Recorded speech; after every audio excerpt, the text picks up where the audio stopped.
Hello बच्चों, नमस्कार। Motion मंच पर आपका स्वागत है। बच्चों, आज एक नया टॉपिक आज अपन पढ़ने वाले हैं और ये टॉपिक रहेगा हमारा बहुजीनी वंशागति।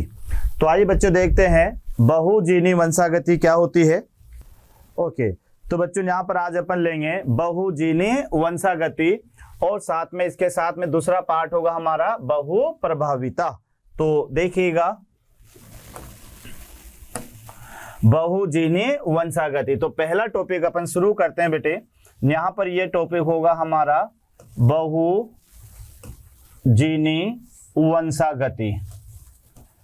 वंशागति बेटे इसे आप बोल सकते हो पॉलीजीन, पॉलीजीन इनहेरिटेंस,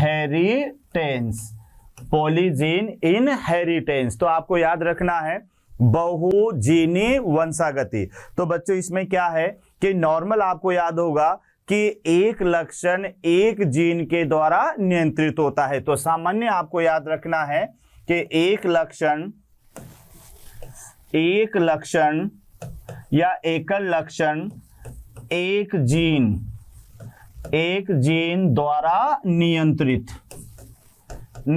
यह आपको याद रखना है कि नॉर्मल जो एक लक्षण है बच्चों ये एक जीन के द्वारा ही नियंत्रित होता है। लेकिन कभी कभी क्या होता है बेटे, कभी कभी क्या है कि यहां पर आप देखोगे कि एक लक्षण अगर यहां पर एक से अधिक जीन द्वारा नियंत्रित, एक से अधिक जीन द्वारा नियंत्रित। तो बेटे एक लक्षण एक से अधिक जीन द्वारा नियंत्रित होगा तो ऐसे जीन को आप कहोगे बहुजीनी। इन्हें आप कहोगे बहुजीनी। और बहुजीनी या बहुजीन इसको आप यहां कहोगे पॉलीजीन। और पॉलीजीन का ये जो गुण होगा इसी गुण को आप कह सकते हो बहुजीनी वंशागति। बहुजीनी वंशागति। तो बच्चों एक बार और समझ लें कि यहां पर एक लक्षण एक जीन के द्वारा कंट्रोल होगा। लेकिन कभी कभी क्या होता है, कुछ लक्षण ऐसे भी होते हैं बेटे जो कि एक से ज्यादा जीन के द्वारा नियंत्रित होते हैं। तो एक लक्षण एक से अधिक जीन के द्वारा अगर नियंत्रित होता है तो ऐसी जीनें कहलाएगी बहुजीनी या इन्हें पॉलीजीन भी आप कहोगे। और इस गुण को आप कहोगे बहुजीनी वंशागति। तो इसका सबसे अच्छा जो एग्जाम्पल है ये एग्जाम्पल है मनुष्य में त्वचा का रंग। तो इसका उदाहरण आप यहां पर ले सकते हैं बेटे कि यहां पर उदाहरण है मनुष्य में त्वचा का रंग। मनुष्य में त्वचा का रंग। तो मनुष्य में जो त्वचा का रंग है ये एक से अधिक जीन द्वारा नियंत्रित होता है। एक से अधिक जीन द्वारा नियंत्रित।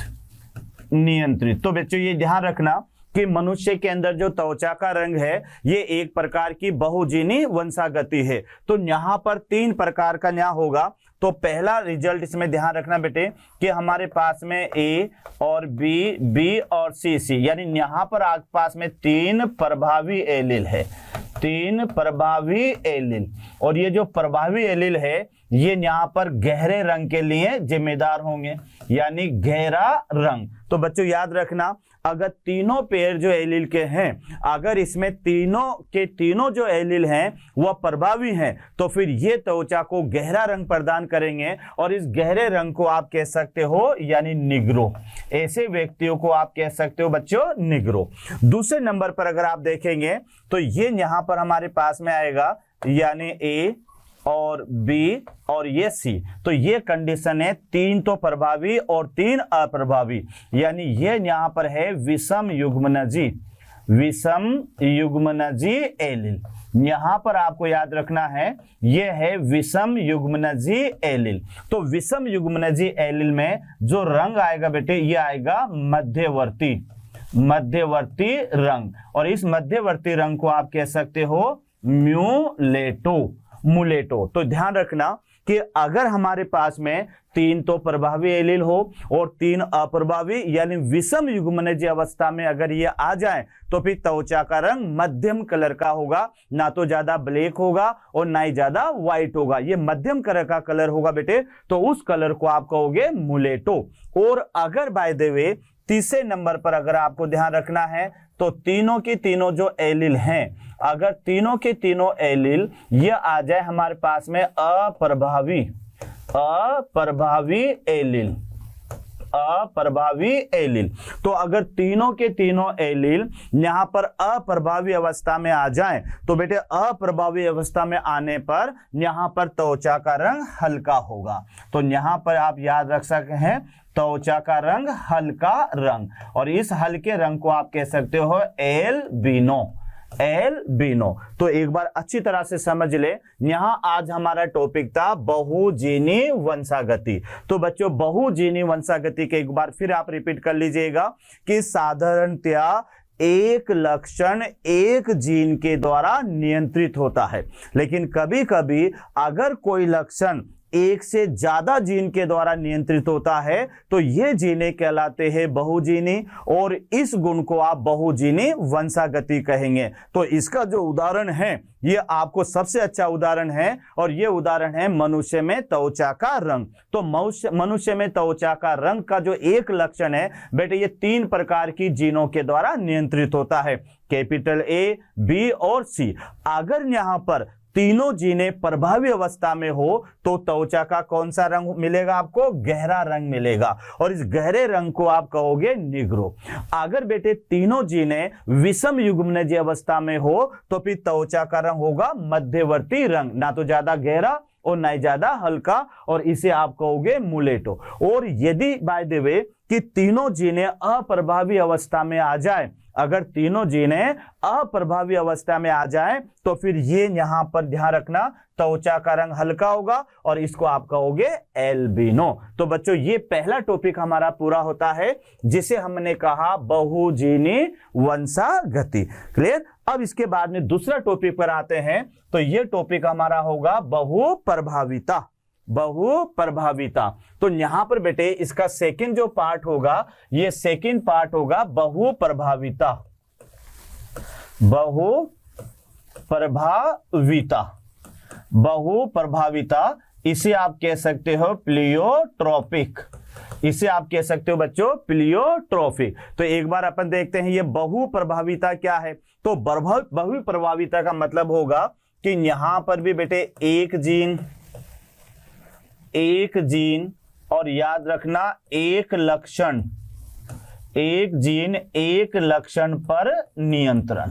यानी वापस अपन को यह याद रखना होगा कि एक जीन एक लक्षण पर नियंत्रण रखती है, लेकिन इसमें क्या होगा बेटे कि यहां पर एक जीन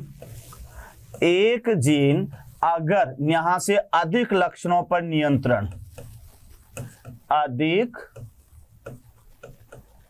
लक्षणों पर नियंत्रण, तो एक जीन अगर अधिक लक्षणों पर नियंत्रण रखती है तो ऐसी जीन को आप कहोगे बहुप्रभावी जीन। यानी ये जीन यहां कहलाएगी बहुप्रभावी जीन, बहुप्रभावी जीन। और बहुप्रभावी जीन के इस गुण को आप कहोगे बहुप्रभाविता, बहुप्रभाविता। तो बच्चों कोई ज्यादा जटिल नहीं है, सामान्य आपको याद रखना है कि एक जीन एक लक्षण पर नियंत्रण रखती है, लेकिन यदि बच्चों याद रखना है कि यदि एक जीन एक से ज्यादा लक्षणों पर नियंत्रण रखती है तो ऐसी जीन को बहुप्रभावी जीन कहेंगे, और इस गुण को बहुप्रभाविता। अब यहां पर थोड़ा सा ध्यान देना, बहुजीनी बहुप्रभाविता। बेटे बहुजीनी में यह है कि वहां पर लक्षण एक रहेगा और जीन एक से अधिक रहेगी। बहुप्रभाविता में जीन एक रहेगी और लक्षण एक से अधिक रहेंगे। तो बहुप्रभाविता का मतलब यह है कि एक जीन एक से अधिक लक्षणों पर नियंत्रण रखती है, तो ऐसे जीन को बहुप्रभावी जीन कहेंगे, और इस गुण को कहोगे बहुप्रभाविता। तो ये थोड़ा सा आपको याद रखना है, बहुप्रभाविता। और इसका जो सबसे अच्छा उदाहरण है, इसका जो एग्जाम्पल है बेटे, ये एग्जाम्पल है, यहां पर आपको याद रखना है, यानी मटर का जो पौधा होता है, मटर के पौधे के गुणसूत्र 4 पर उपस्थित जो जीन होती है, उपस्थित जीन निम्न लक्षणों पर नियंत्रण, निम्न लक्षणों पर नियंत्रण, नियंत्रण, ये बच्चों यहां पर ध्यान रखना। इसका एग्जाम्पल है कि मटर के पौधे का जो गुणसूत्र होता है वह गुणसूत्र 4 पर, यानी गुणसूत्र नंबर जो 4 है उस पर उपस्थित जीन निम्न लक्षणों पर नियंत्रण रखती है। तो इसका पहला लक्षण तो याद रखना बेटे, ये नियंत्रण रखती है पादप की लंबाई पर, पादप की लंबाई। तो एक लक्षण पर तो इस पर कंट्रोल करती है, और दूसरा लक्षण इसमें यह है पुष्प की स्थिति। यहां पर याद रखना बच्चों, ये होगी पुष्प की स्थिति, यानी दूसरा इसमें लक्षण है पुष्प की स्थिति। और तीसरा आपको यहां पर याद रखना है, तो तीसरा यहां पर है, यह होगा फली की आकृति, फली की आकृति,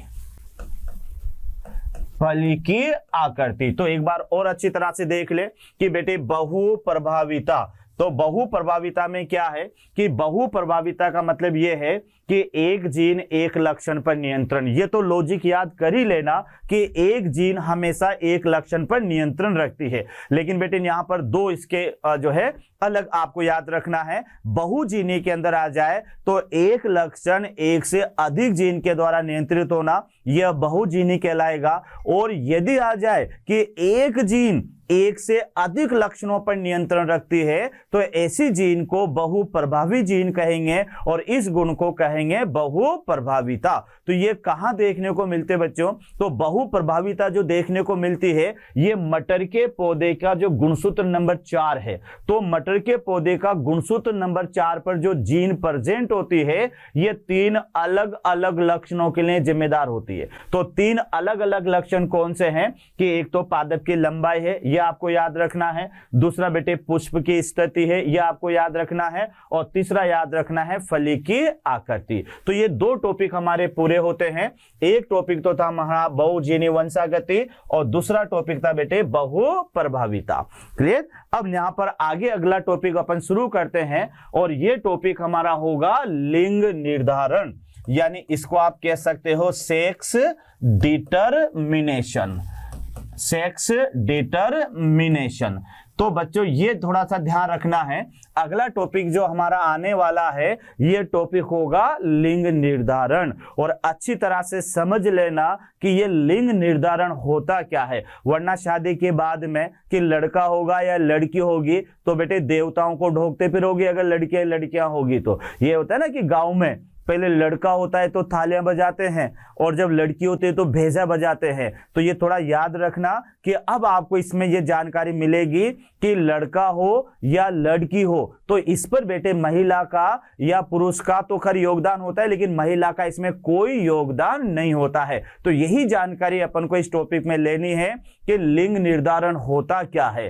तो लिंग का निर्धारण होना यानी लड़का होना या लड़की होना, ये बेटे इस टॉपिक के अंदर अपन को पढ़ना है कि लिंग निर्धारण होता क्या है। तो लिंग निर्धारण कब होगा, ये होगा बेटे निषेचन के समय, कि जब नर युग्मक और मादा युग्मक जब आपस में जुड़ेंगे तो जुड़ते समय देखो नर युग्मक जो है वो कौन सा जुड़ता है, एक्स वाला जुड़ता है तो अंडा हमेशा एक्स होता है तो लड़की बनेगी, और अगर वाई वाला शुक्राणु जुड़ता है तो बेटे अंडा एक्स वाला होता है, एक्स एक्स हमेशा ये जो है ये लड़की बनेगी, और अगर वाई वाला शुक्राणु जुड़ता है तो ये जो है वह लड़का बनेगा। तो आइएगा देखिएगा कि ये लिंग निर्धारण होता क्या है। तो बेटे लिंग निर्धारण ध्यान रखना लैंगिक जनन के समय, ये इसका परिभाषा याद रखना, लैंगिक जनन के समय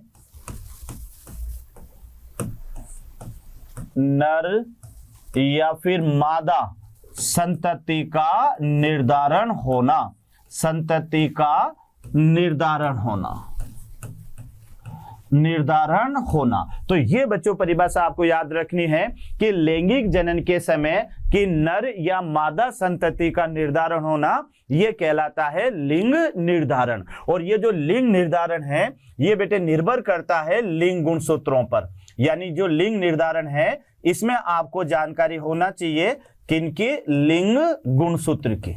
यानी लिंग गुणसूत्र होते क्या हैं, तो बेटे लिंग गुणसूत्र ध्यान रखना ये दो प्रकार के होते हैं, जिसमें एक तो नर तो नर में बेटे ये XY के रूप में होंगे, और अगर ये मादा है तो ये XX के रूप में होंगे। तो लिंग निर्धारण की जो निर्भरता है ये लिंग गुणसूत्रों पर निर्भर करती है। तो लिंग गुणसूत्र नॉर्मल अपन देखेंगे तो बेटे नर के अंदर तो XY के रूप में आपको याद रखना है, और मादा में ये XX के रूप में याद रखना है। यहां आपको याद रखना है कि जो X गुणसूत्र होता है ये बेटे एक तो कैसा होता है, सीधा होता है यानी स्ट्रेट होता है, और साथ में कैसा होता है, बड़ा होता है। यह भी आपको याद रखना है। दूसरा आपको Y गुणसूत्र याद रखना है, तो Y गुणसूत्र छोटा होता है, ये ध्यान रखना, ये बेटे छोटा होगा, और साथ में एक सिरे से ये कैसा होता है, मुड़ा हुआ होता है। और साथ में मनुष्य के अंदर यहाँ पर एक जीन पाई जाती है TDF जीन, और ये TDF जीन किसके लिए, नर लक्षणों के लिए जिम्मेदार होती है, नर लक्षणों के लिए जिम्मेदार, नर लक्षणों के लिए जिम्मेदार। तो बच्चों देख लीजिएगा कि यहां पर आपको याद रखना है कि ये जो लिंग निर्धारण है, लिंग निर्धारण जो निर्भर करता है वो लिंग गुणसूत्र पर निर्भर करता है। लिंग गुणसूत्र यहाँ पर 2 टाइप्स के होते हैं, 2 प्रकार के होते हैं। इसमें नर के अंदर तो ये बेटे ध्यान रखना XY के रूप में होगा, और मादा के अंदर ये XX के रूप में होगा। X गुणसूत्र और Y गुणसूत्र में क्या अंतर है, तो X गुणसूत्र बड़ा होता है और साथ में सीधा होता है, जबकि Y गुणसूत्र होता है बेटे ये छोटा होता है और पिछले सिरे से थोड़ा सा मुड़ा हुआ होता है। तो फिर और साथ में इस पर एक विशेष जीन पाई जाती है, टेस्टिज डिटर्मिनेशन फैक्टर, और ये जीन क्या करती है कि नर के अंदर नर लक्षणों के लिए जिम्मेदार होती है। वरना तो बेटे एक क्वेश्चन बनता है ना कि यहां पर जब X और X मिलता है तो X और X मिलकर तो मादा बनती है, फिर X Y मिलकर यहां पर क्या बनता है, नर। लेकिन यहाँ क्वेश्चन बन सकता है ना कि जब इसमें X भी आ रहा है Y भी आ रहा है तो इसको आधा नर और आधा मादा बनना चाहिए, लेकिन ऐसा क्यों होता है कि X मिलकर तो हमेशा मादा ही बनती है और XY मिलकर नर बनता है। नर क्यों बनता है बेटे, आधा नर आधी मादा बनना चाहिए, क्योंकि इसमें X भी है इसमें Y भी है। लेकिन ऐसा नहीं है कि Y गुणसूत्र पर जो जीन पाई जाती है TDF, ये जीन बेटे नर के अंदर मादा के लक्षणों के विकास को रोक देती है, और इस कारण से यहां पर नर बनता है। ये जो लिंग निर्धारण है, यानी यहां अपन देखेंगे बेटे लिंग निर्धारण के प्रकार, लिंग निर्धारण के प्रकार।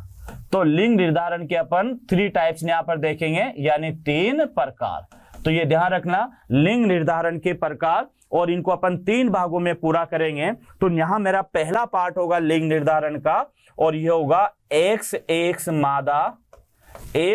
मादा और XY नर प्रकार, XX मादा या XY नर प्रकार। ये जो लिंग निर्धारण के प्रकार अपन पढ़ रहे हैं बेटे, ये केवल मैं यहां बता रहा हूं लिंग गुणसूत्रों के आधार पर। तो लिंग गुणसूत्रों के आधार पर ये आपको याद रखना है, ये 3 प्रकार का लिंग निर्धारण होगा। तो पहला प्रकार है XX मादा और XY नर प्रकार, जिसको आप कह सकते हो एलोसोम। इसे आप एलोसोम विधि भी कह सकते हो, एलोसोम विधि। तो अब यहां पर अपन देखें कि XX मादा है और XY नर है। तो बच्चों यहां पर सबसे पहले मैं मादा की बात करता हूं। तो मादा यहां पर है X और X, यानी कौन सा युग्म की है, तो ये मादा है होमोगेमस, होमोगेमस। ये याद रखना, ये सम युग्म की है, यानी होमोगेमस, यानी आप याद रखेगा सम युग्म की, यानी यहां पर बनने वाले सभी अंडे जो होंगे, सभी अंडे जो होंगे वो होंगे बेटे X गुणसूत्र वाले, X गुणसूत्र वाले। तो याद रखना कि मादा जो है वो होमोगेमस होती है बेटे, समयुग्म की होती है, और इससे बनने वाले सारे के सारे जो अंडे होंगे 100% जो यहाँ पर अंडे होंगे ये कैसे होंगे, एक्स गुणसूत्र वाले होंगे। यानी जितने भी अंडे बनेंगे वो अंडे एक्स गुणसूत्र वाले होंगे। दूसरा यहाँ पर आप देखिएगा, यानी दूसरा यहाँ पर अपन लेते हैं नर। तो नर बेटे ये होता है XY, यानी ये कैसा युग्म की हुआ, तो ये हुआ यहाँ पर विषम युग्म की। यानी यहाँ पर जो नर है ये नर विषम युग्म की है। अब विषम युग्म की का मतलब ये है कि इसमें 50% यानी 50% जो शुक्राणु यहाँ पर होंगे, 50% जो शुक्राणु होंगे ये तो होंगे एक्स गुणसूत्र वाले, यानी इनके अंदर तो होगा बेटे एक्स गुणसूत्र, इन्हें गायनो शुक्राणु भी कहा जाता है। दूसरा यहाँ पर 50% जो शुक्राणु होंगे, 50% जो नर के अंदर शुक्राणु होंगे ये शुक्राणु होंगे वाई गुणसूत्र वाले। तो बच्चों याद कर लेना कि मादा के अंदर तो आपने क्या पढ़ा, एक्स और एक्स, तो मादा क्या है, समयुग्म की है। लेकिन नर आपने यहां पर देखिएगा कि नर यहां पर XY है, यानी विषम युग्म की है। तो बच्चों नर यहां पर दो प्रकार के शुक्राणु उत्पन्न करेगा। इसमें 50% शुक्राणु तो एक्स गुणसूत्र वाले होंगे और 50% शुक्राणु वाई गुणसूत्र वाले होंगे। इसका मतलब ये हुआ कि इस विधि में जो लिंग निर्धारण होगा, यहां पर बच्चों जो लिंग निर्धारण होगा, यह लिंग निर्धारण किसके द्वारा होगा, नर द्वारा। लिंग निर्धारण यहां पर हमेशा नर द्वारा होगा। तो यह विधि आपको याद रखना है कि पहली जो विधि है ये कौन सी है बेटे, XX तो मादा है और XY नर है। तो यहां पर मादा हमेशा संयुग्म की है और इसके सारे के सारे जो अंडे हैं वह एक्स गुणसूत्र वाले हैं, और दूसरा जो है नर है, तो नर बेटे यहां पर है विषम युग्म की, यानी नर यहाँ क्या है, विषम युग्म की। तो विषम युग्म की जो है, तो इसका मतलब ये दो प्रकार के अलग अलग युग्मक पैदा करेगा। तो 50% जो शुक्राणु हैं वो तो एक्स गुणसूत्र वाले होंगे और 50% शुक्राणु जो होंगे ये होंगे वाई गुणसूत्र वाले। तो इसका मतलब ये हुआ कि अंडा तो हमेशा कैसा है, यानी अंडा तो हमेशा बेटे एक्स वाला है। अब इसमें ये जो शुक्राणु यहां से यहां तक आ रहा है तो ये एक्स वाला भी हो सकता है और ये वाई वाला भी हो सकता है। तो इस विधि में जो लिंग निर्धारण होगा वो होगा बच्चों नर द्वारा। तो इसका मतलब ये हुआ कि इसके जो एग्जाम्पल हैं, इसके जो एग्जाम्पल है बेटे वो एग्जाम्पल एक तो याद रखना मनुष्य, मनुष्य, और साथ में इसमें एक एग्जाम्पल और याद रखना ड्रोसोफिला, ड्रोसोफिला। तो बच्चों अब याद रखना कि मनुष्य में जो लिंग निर्धारण होता है ये नर के द्वारा तय होता है, ये मादा के द्वारा तय नहीं होता। तो इस फिर भी हमारे समाज में होता क्या है कि अगर बाय द वे लड़कियां पैदा होती है तो फिर दोष किसे दिया जाता है, महिला को दिया जाता है। तो वहां पर आप लोग डटकर खड़े हो जाना कि नहीं, महिला का कोई योगदान नहीं है। और ऐसी भी हो तो बेटे अभी मनुष्य में लिंग निर्धारण पढ़ने वाले हैं तो आप बता सकते हैं कि देख भाई ये नर में तो ये शुक्राणु बनते हैं, मादा में अंडे सारे के सारे XY वाले होते हैं। तो यहाँ पर जो लिंग निर्धारण है वो नर के द्वारा होता है। तो बच्चों पहली विधि हमारी कंप्लीट होती है। दूसरी विधि जो अपन लिंग निर्धारण की पढ़ेंगे इसमें ZZ नर या फिर यहां पर होगा ZW मादा प्रकार। अगला जो लिंग निर्धारण यहां पर आ रहा है वो आ रहा है बेटे ZZ नर और ZW मादा। तो क्या समझ रहे हो आप कि यहां पर जो नर है ये नर तो समयुग्म की रहेगा और जो मादा है ये विषम युग्म की रहेगी। मतलब अब इस विधि में जो लिंग निर्धारण होगा ये किसके द्वारा होगा, ये मादा के द्वारा होगा। तो देखिएगा यहां पर अपन पढ़ते हैं तो बेटे इस विधि में जो नर है, यहां पर जो नर है ये नर है ZZ, यानी कैसा है ये नर, ये नर है यहां पर समयुग्म की, समयुग्म की। और समयुग्म की होंगे तो यहां पर सभी शुक्राणु इसके अंदर जो होंगे बच्चों सभी शुक्राणु, और ये सभी शुक्राणु कैसे होंगे, एक्स गुणसूत्र वाले। सभी शुक्राणु जो होंगे यानी 100% जो शुक्राणु इसके अंदर होंगे वह एक्स नहीं, यहां पर Z आएगा बच्चों, यहां पर X नहीं आएगा। इस जगह पर आप क्या लिख सकते हैं, इस जगह पर आप लिखिएगा Z गुणसूत्र, जेड गुणसूत्र। हाँ, अगर अपन एक्स नर लेते तो वह एक्स भी आ सकता था। उसके बाद में अब यहां पर देखो कि यहां है मादा, तो मादा कैसी है, जेड डब्ल्यू है, तो जेड डब्ल्यू है तो बेटे मादा यहां पर कैसी होगी, मादा यहां होगी विषम युग्म की, मादा जो होगी वो होगी यहां पर विषम युग्म की। और विषम युग्म की का मतलब यह है कि यहां पर दो प्रकार के अंडे दिए जाएंगे। यहां पर 50% जो अंडे होंगे, 50% जो अंडे होंगे ये तो कैसे होंगे बेटे, ये जेड गुणसूत्र वाले होंगे, जेड गुणसूत्र वाले। और 50% जो यहां पर अंडे होंगे ये अंडे होंगे डब्ल्यू गुणसूत्र वाले, डब्ल्यू गुणसूत्र वाले, डब्ल्यू गुणसूत्र वाले।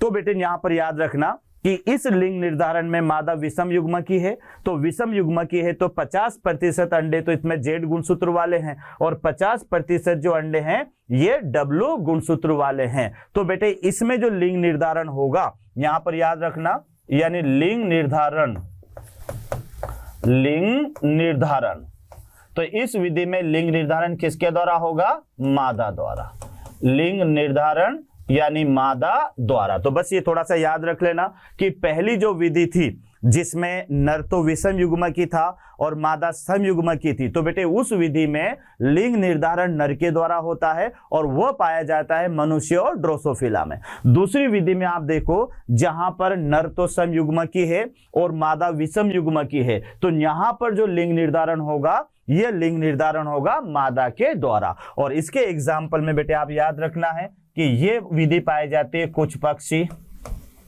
कुछ पक्षी और साथ में बेटे रेप्टेलिया, रेप्टेलिया, कुछ पक्षी और रेप्टेलिया, या कुछ तितलियों में भी ये देखने को मिलती है, तितलियां, तितलियां, तो कुछ तितलियों में भी ये कंडीशन देखने को मिलती है। तो देख लिया अच्छी तरह से कि दूसरा मेथड था जेड जेड नर और जेड डब्ल्यू मादा प्रकार। तो बेटे ये जो उदाहरण है ये तो उसका है, और इसका जो प्रकार है नर हमेशा सम युग्म की और मादा विषम युग्म की, और इसका एग्जाम्पल है कुछ पक्षी, रेप्टेलिया और तितलियां।